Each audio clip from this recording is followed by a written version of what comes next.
Olá, seja bem-vindo ao canal F Fácil, quem fala é Diogo Arantes e eu vou falar agora da oitava emissão do Hectare 11, o HCTR 11. Então, oitava emissão, segue lá.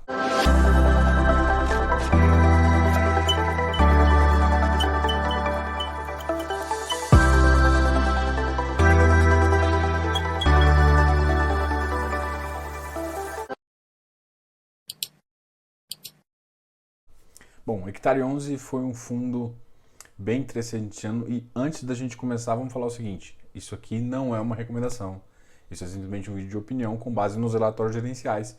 Como ele não soltou o prospecto por ser uma oferta 476 restrita, a gente vai falar também com base na sétima emissão dos eventos tanto fato relevante, ok? Ele não solta o fato relevante falando também da ideia do pipeline, mas normalmente eles têm pipeline, eles não fazem lançamentos de pipeline, mas eles não exatamente anunciam qual que é as taxas nem nada, ok? Então isso é interessante se saber. Então vamos falar um pouquinho do Hectare, que eu acho que é um fundo que, quando a gente comentar aqui, você vai ver a trajetória de sucesso do fundo, que é muito interessante você entender. No início de 2020, era um fundo com 120 milhões. E agora, depois dessa oitava emissão, se tiver tudo, se for um sucesso, a gente vai chegar praticamente a 1,1 bilhões de reais. Isso mesmo, 1,1 bilhões. Só para contar a história, desde 2000 de janeiro de 2020, ele fez 5 emissões. E essas 5 emissões somadas dão mais de 1 bilhão. Ou seja, num curto período ele está crescendo praticamente 1 bilhão. É um crescimento muito grande. E normalmente por que os fundos não fazem isso? Porque normalmente o tempo de alocação é muito mais lento. Então você vai ver que o grande diferencial desse fundo é justamente o tempo de alocação. E a gente vai ver, inclusive, no tempo de alocação da sétima emissão a rapidez com que eles alocam, e o caixa nunca fica tão exposto como a maioria dos outros fundos que recebem, às vezes com 40% e aí vai fazendo a alocação. A alocação dele no pico conseguiu chegar a 12%. A gente vai falar um pouquinho disso, beleza? Então, beleza. Continuando aqui, a gente teve um fundo que saiu de 121 milhões e chegou a 790 milhões no final de dezembro de 2020. Então, de 121 para 791. Com esses 325 milhões que chega agora, pode chegar então a 1,16 bilhões. Além disso, a gente tem que falar o seguinte: parte desse grande movimento positivo é muito dado essa rapidez de alocação que eu acabei de comentar e também ao IGPM. O IGPM, que foi sempre uma das âncoras desse fundo, deu uma empurradinha muito grande. E o fundo, que já pagava muito bem na faixa de 1%, começou a pagar 2%. Né? Então ele passou de rendimentos na fase de 1 e pouquinho para 2 e pouquinho. Isso fez com que o ativo deslanchasse, o rendimento subiu bastante e o ágio decolou. E com o ágio decolando, a velocidade de alocação muito rápida que a Hectare tem. Essa foi a fórmula do sucesso dele. Então grande parte disso foi movimentado pelo GPM e você vai ver que eles já começaram a reduzir o GPM na carteira. Normalmente isso vai trazer um impacto na correção monetária. Mas esse impacto normalmente demora 2 a 3 meses. Isso que eu quero que você note também. Um outro detalhe que é muito interessante é que no ano de 2020, vou falar de regime caixa, o fundo distribuiu R$19,76. Para um fundo que tem um valor patrimonial de R$117, é um valor extremamente alto. Tá? Então o yield desse ativo realmente é muito grande. E além disso, a gente foi muito impulsionado pelo IGPM, que esse ano bateu 23,14. Só para você ter uma ideia, o ativo mesmo durante todas essas emissões sempre ficou com ágio acima de 20%. E nas últimas emissões, inclusive, com ágios acima de 25%. Atualmente, mesmo na oitava emissão, o fundo está com ágio de 27,4%. E esse ágio já chegou a ser muito maior antes da data base dessa emissão que a gente está falando agora.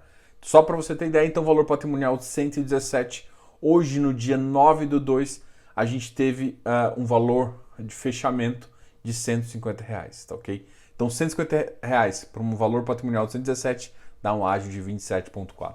Que também foi uma característica muito que esse mercado tem feito, que é principalmente os ativos que estão com GPM ou que têm pago rendimentos muito exagerados do mercado, que você sabe, a gente tem que realmente comprar no VP e tentar vender no VP. Seria esse o momento ideal. Mas a gente sabe também que esse aqui é um papo de idealista que não está acontecendo no mercado porque o ágio está aí e paga quem quer. Bom, então essa oitava emissão veio com 120,86, o valor da cota.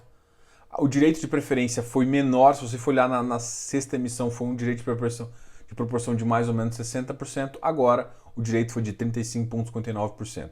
A data base já foi dia 3, o direito de preferência vai até o dia 23/2, então você tem muito tempo para escutar isso aqui e tomar a sua decisão. Além disso, o período de sobras, que é depois desse período, vai em torno do dia 26/2 de fevereiro até o dia 3 em março. É uma oferta restrita, então normalmente é o que a gente chama de oferta para cotista. Se vocês conhecem o hectare, você está sabendo que está dando rateio, inclusive no montante adicional. Então, rateios enormes a gente está vendo aí. Para mostrar o fenômeno que está sendo o hectare, a gente vai falar do número impressionante. Em dezembro de 2019, era um fundo que possuía 2.315 cotistas. Em dezembro de 2020, o fundo atingiu 57 mil cotistas. O crescimento foi de 2.369%. O crescimento de mais de 2.300%. Ou seja, multiplicou por 24 vezes o que originalmente tinha em 2019. Só que assim, isso com o fechamento de dezembro. A gente ainda tem janeiro que não está nessa conta aí. Então, com certeza, eu posso chutar aqui e eu tenho certeza que ele já está com mais de 60 mil cotistas. Um fundo que há muito pouco tempo atrás não fazia. E é um fundo um pouco diferente, porque é um fundo de basicamente crédito pulverizado com grande parte da sua carteira em multipropriedade. O que a gente nunca imaginou o tamanho que esse mercado pulverizado poderia chegar. Importante você entender o risco, que parte do risco está exclusivamente nesse tipo de mercado. É importante ressaltar aqui que na alocação da sétima emissão foi muito rápida. E aqui eu fiz um artigo para vocês, justamente para vocês entenderem melhor como funcionou. E a gente tem os dados de dezembro, outubro e novembro. Eu quis pegar justamente esses 3 meses para você ver que foi justamente o período da sétima emissão. E aí você consegue ver que no auge do caixa, mesmo recebendo 325 milhões, o fundo ficou com no máximo 12,6 de caixa. Isso porque teve operações que foram pré-pagas, ou seja, a velocidade de alocação desse fundo é o que mais chama atenção, porque a maioria dos fundos, o que acontece e por que o fundo às vezes dá oportunidade de entrada, fica com um ágio inclusive menor? Porque esse é um tipo de fundo que normalmente demora 1, 2, 3 meses para fazer alocação. O caixa, a Hectare tem feito a alocação basicamente em real time, ou seja, chega o caixa e ele já faz a alocação. Isso faz que quase que não fica com caixa ocioso, só a data pro rata e ele já começa a pagar um valor muito interessante para o seu cotista, o que faz com que os ágios continuem altos e isso talvez foi o que alavancou tanto esse fundo, justamente essa velocidade de alocação de recursos. A gente vai entender um pouquinho sobre essa velocidade de alocação nesses itens abaixo. Do ponto de vista de segmentação, uma coisa que é muito interessante comentar é o seguinte: o fundo vem reduzindo a parte de multipropriedade. Em outubro ele estava mais ou menos com 52,7% e ele passa em dezembro de 2020 a 37,7%. Então ele reduziu de 52,7% para 37,7%. Contudo, a exposição ao mercado de multipropriedade aumentou. Como assim, Diogo? Você falou que reduziu. Porque ele começou a comprar CRIs corporativos de empresas que investem no mercado de multipropriedade, com inclusive cessionamento e lastro em debêntures que estão ligadas a esse mercado. Então, por mais que você passe a ter um crédito corporativo e o crédito corporativo começou a ficar relevante, então esse crédito corporativo passou a ocupar 22,2%. Mas esse crédito corporativo são de empresas ligadas à multipropriedade, ou seja, que fazem multipropriedade. Então elas emitiram debêntures, então é um CRI ligado a debêntures e com parte do cessionamento e aval do sócio. Então tem toda uma garantia sim envolvendo, mas é interessante falar que parte, inclusive do cessionamento direito, é o excedente de algumas operações que estão dentro da carteira. Então faz com que o risco continue correlacionado com o mercado de multipropriedade. Por isso que quando eu estou querendo comentar com vocês aqui, eu quero comentar exatamente o seguinte: o risco de multipropriedade não diminuiu, e sim aumentou, porque você passa a ter empresas que você está emprestando dinheiro em vez de só empreendimentos. Então você sabe que tem uma empresa que coordena vários empreendimentos e agora você está emprestando não só para os empreendimentos, você está emprestando também para a empresa. Então isso é uma coisa que você fica até clara, então aumentou um pouco a exposição a esse mercado de multipropriedade. As operações continuam boas, se você consegue olhar na própria carteira que aparece em dezembro, o fluxo é forte e isso é uma das características de multipropriedade. A gente falou um pouquinho dessa exposição e a maior parte da exposição está com o grupo One, que é justamente uma das operações de corporativo também que tem. E eu coloquei abaixo, no artigo que eu fiz, várias das operações dele. Você pode contar que pelo menos 4 dessas operações estão dentro da carteira do Hectare. Então, várias dessas operações, inclusive, são CRIs dos empreendimentos que estão dentro. Então, você tem os CRIs dos empreendimentos, uns CRIs pulverizados, que o cliente lá paga, e também tem um CRI corporativo do grupo que está envolvendo aqui. Então, é essa a questão que a gente está falando. E aqui eu mostrei uma foto e você consegue identificar várias operações e também o grupo, com base nesses 3 relatórios, é entender que é o seguinte, o cupom médio caiu de 11,2 para 10,9, o que é natural. Né? Quanto maior o seu tamanho, você acaba tendo que fazer. E também não é natural só porque você ficou grande, e sim porque o mercado começa a ficar com taxas menores também. Note que a carteira está diminuindo a taxa, mas assim, a gente passa de uma taxa de 11,2 para 10,9.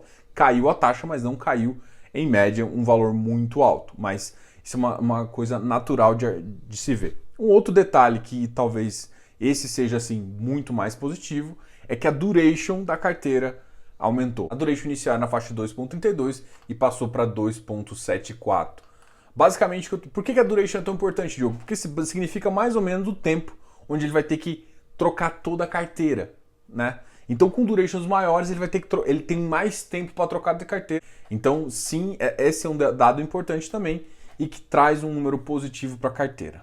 Só que, em contrapartida, a gente também está falando que parte desse ágio todo e parte desse crescimento todo, que foi provocado por esse ágio e por esse resultado muito forte, foi devido ao IGPM e o fundo diminuiu essa exposição. Diogo, ele diminuiu para aproveitar o IPCA? Eu acho que existem 2 fatores aí. O primeiro fator é sim, a exposição ao IPCA pode ser uma boa agora, o pessoal costuma falar, né? O IGPM engravida o IPCA.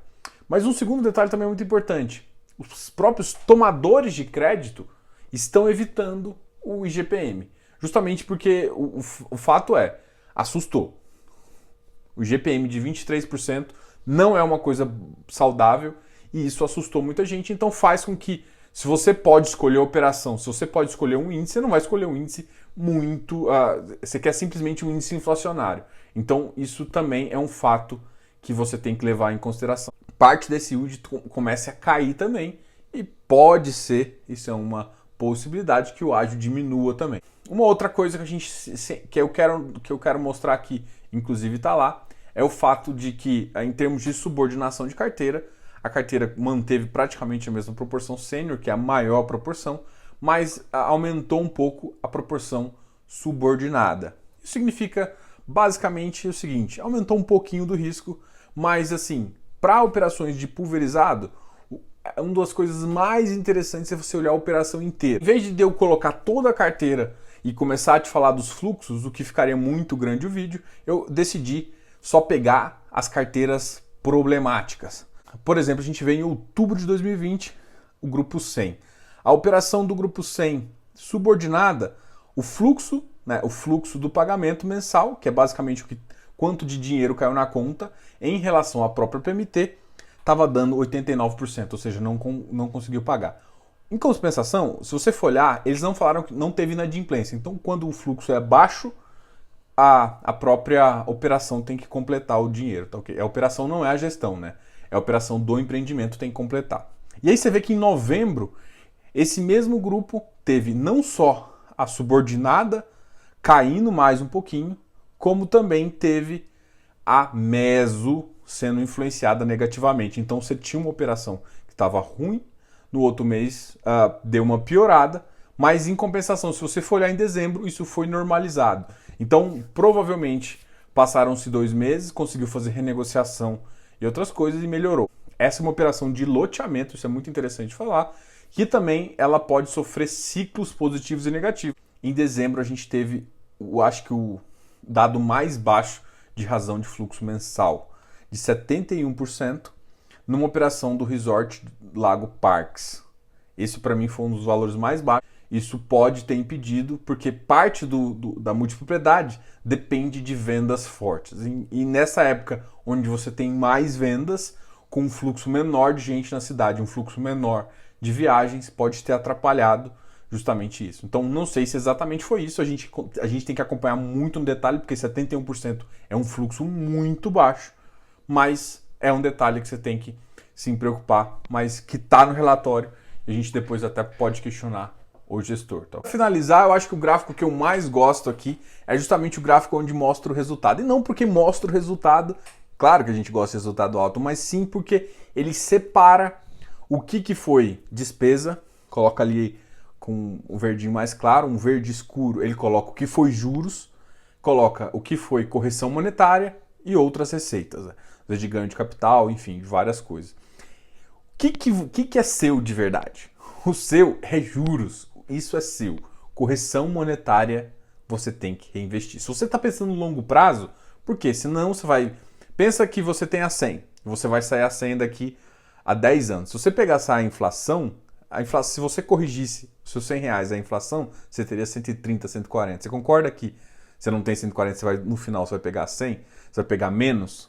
Então, para evitar isso, o fundo de papel você tem que reinvestir.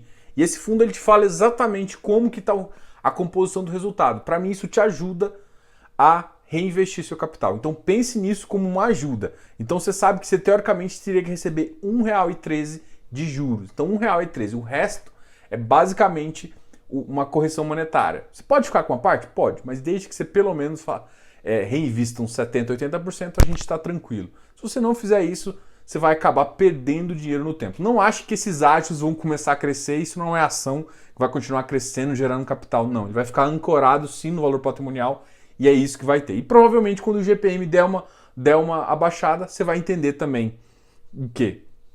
Que a correção é mais baixa e isso vai com certeza diminuir esse ágio tão grande, ok? Então isso você tem que estar na cabeça. Justamente para esse dado não te pegar com as calças na mão, né? E você ficar surpreendido quando o preço começar a ceder por conta desse GPM mais baixo, ok? Então você não pode ficar assim. Então você vai ficar esperto e vai entender. Em resumo, é um fundo que tem uma boa qualidade de papel, tem uma velocidade de alocação extremamente rápida, tem boas operações, é um fundo que está com, talvez não um pezinho, mas está com grande parte do corpo ali na multipropriedade, inclusive com corporativos, emprestando também dinheiro para empresas ligadas à multipropriedade. Então o risco é de multipropriedade. Isso não significa que essas multipropriedades não sejam boas e que esse fluxo não seja bom. Isso você consegue ver nas operações que estão sendo bons sim. Mas é sim um risco que você tem que avaliar, que é um tipo de mercado de segunda moradia. A composição geográfica do fundo também é interessante, em diversificação geográfica, diversificação de carteira, em termos de subordinação. As taxas ainda são altas e vão continuar pagando yields extremamente altos. Então, assim, esse é o hectare.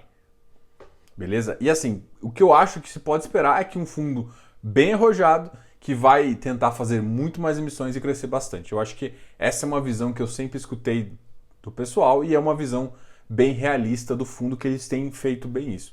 Tem que lembrar sempre de reinvestir sua correção monetária para você ter uma longevidade aí. Bom, espero que esse vídeo tenha te ajudado, que você consiga tomar uma decisão bem elucidativa se você vai participar ou não da oferta. Então, seja bem-vindo ao canal F Fácil, não se esqueça de se inscrever aqui no canal, dá um like nesse vídeo, ativa o sininho aqui e a gente se vê no próximo vídeo, beleza? Diogo, canal F Fácil.